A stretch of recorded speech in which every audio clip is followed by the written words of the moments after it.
Grammaire, les fonctions grammaticales. On appelle fonction grammaticale le rôle joué par un mot ou un groupe de mots dans une phrase ou dans un groupe nominal. Fonction des mots ou des groupes de mots liés au nom. On a l'épithète, donc l'adjectif qualificatif épithète. Exemple, un bras musclé permet de soulever des charges plus lourdes. Ici, musclé, il a la fonction d'adjectif qualificatif épithète. On a aussi le complément du nom ou le complément de l'antécédent. Exemple, l'intérieur d'une voiture est constitué de pièces métalliques. Ici, d'une voiture est le complément du nom. Et deuxième exemple, le mécanicien qui répare les voitures est très compétent. Ici, qui répare les voitures, c'est le complément de l'antécédent. Et enfin, la position.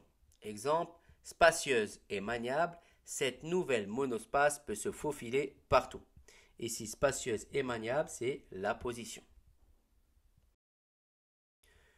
Nous allons voir maintenant la fonction des mots ou des groupes de mots liés au verbe. On a le sujet.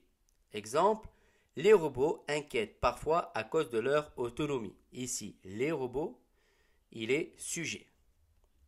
On a aussi l'attribut du sujet.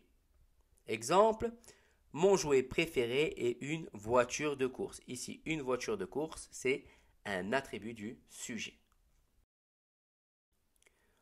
On a aussi le complément d'objet. Exemple, j'ai construit un camion.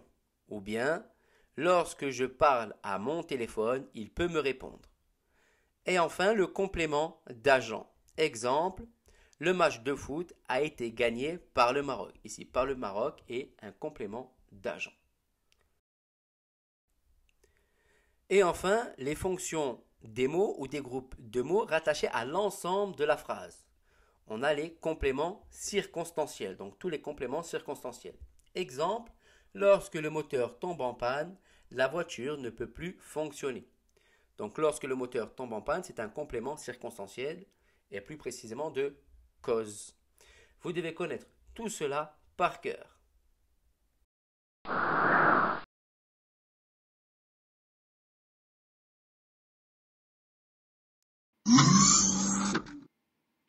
Bon courage et au revoir.